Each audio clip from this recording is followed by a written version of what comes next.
अस्सलामुअलैकुम नाजरीन जी, मैं हूं नाइला भट्टी और आप देख रहे हैं न्यू BBC न्यूज HD। आइए शामिल करते हैं आज की अहम खबर शामिल करते हैं खानावाल से साजिद महमूद मलिक की रिपोर्ट के मुताबिक रेलवे वाकया हादसा होते होते बच गया। जराये के मुताबिक मोहसिन माल रेलवे स्टेशन बंद होने की वजह से कैबिन की मजबूत लोहे की सीढ़ी को नामालूम चोरों ने उखाड़ने की कोशिश की, जिसके नतीजे में सीढ़ी अपनी जगह से हटकर रेलवे ट्रैक पर आ गिरी।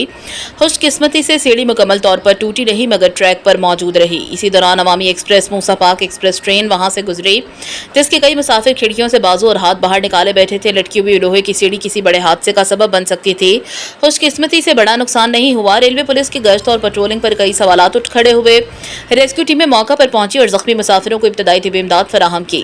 शुक्रिया अहमद रजा कादरी और रेस्क्यू हैवाल। जख्मियों में 42 साल अली मर्तजा, 28 साल सलमान, 45 साल गुलाम जामिन, 32 साल मुबशिर, 36 साल महमूद, 22 साल आसिफ, 37 साल अफजल, 30 साल सलीम, 25 साल अवैस, 50 साल वजीर, 50 साल इकबाल, 50 साल असगर, 15 साल हलीमा, इब्तदाई तिब इमदाद 41 साल उस्मान, 62 साल रमजान, 28 साल नामालूम। रेस्क्यू 1112 ने 4 को मौका पर इब्तदाई तिब इमदाद जबकि 13 अफराद को इब्तदाई तिब इमदाद के बाद सिविल अस्पताल मुंतकिल कर दिया। रेस्क्यू 1112 रिपोर्ट हाजी साजिद महमूद मलिक।